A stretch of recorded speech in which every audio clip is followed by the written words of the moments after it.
Vamos a Paucartambo a ver a la linda flor de Picaguay con César y Pedro, el dúo Carguamayo.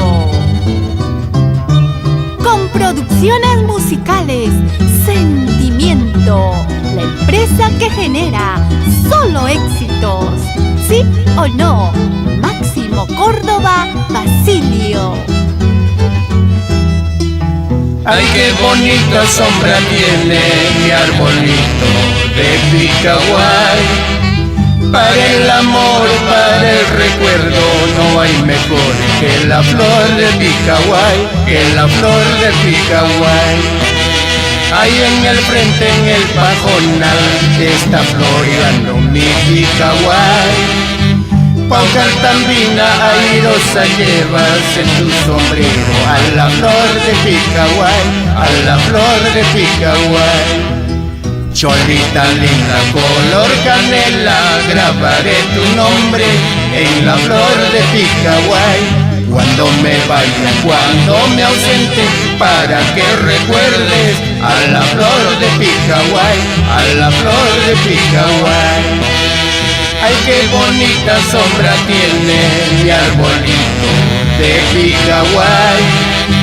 Para el amor, para el recuerdo, no hay mejor que la flor de Picaguay, que la flor de Picaguay.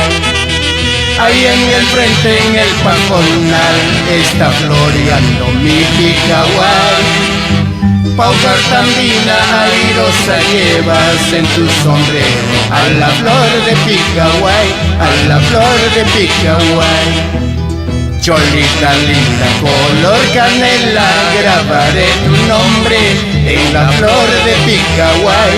Cuando me vaya, cuando me ausente, para que recuerdes a la flor de Picaguay, a la flor de Picaguay.